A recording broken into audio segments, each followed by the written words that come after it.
Alright, Matthew Marister back again, and I have another holster review for you. However, this time I am going to revisit the JM4 Tactical Quick Click and Carry, the original version that I did over a year ago. Obviously you can see this one's been used. I like it a lot. It's holding up really well. It's a really good design. But I want to talk about the original one in conjunction with a couple products that they released.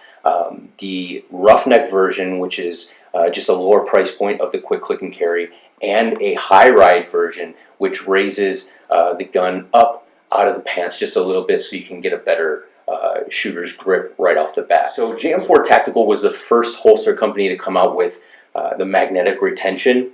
And you know, if you're not familiar with magnetic retention, basically what it is it's a clipless design, so you don't need necessarily to wear belt with your pants. You can use this with a belt or without, but the concept is the magnet will go through the clothing and secure the holster to your body. And I was skeptical at first, like I said in my old review, but these magnets are extremely powerful and the holster does not budge when you draw the gun. Another benefit that came out of the magnetic retention of the holster itself was there was actually a level of retention on the gun itself. So as you can see, when the gun is inserted, that magnet holds the gun really securely. So that was their original Quick Click and Carry. It priced in at like $70 to about $85. Really nice Herman oak leather, double-sided on each side, double stitched, and people really liked it. So they came up with this Roughneck version, which is essentially the same, except this one has a sweat guard on it. Okay, you can see the sweat guard, but the ride is the same as far as where it goes on the belt. The big difference between this and the original is this is one single layer of leather, and so you can see on the inside that you don't have that finished face of the leather. It's the back side of the leather. There's nothing wrong with that. It's not going to damage your gun or anything like that, but it allows them to produce it at a lower price point, and this one comes in at around $50.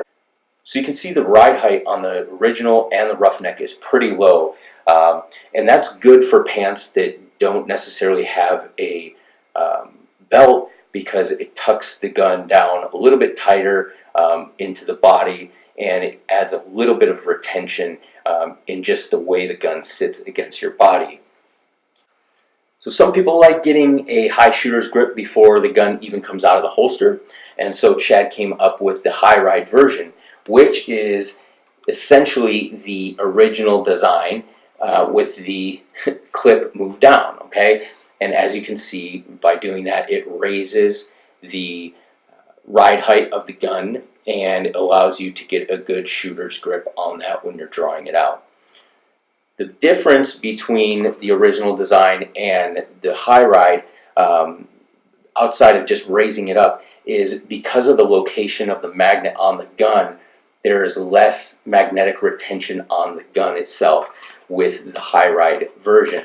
Okay, because the magnet is lower, it only gets a part of the slide, so you don't have a lot of retention from the magnet.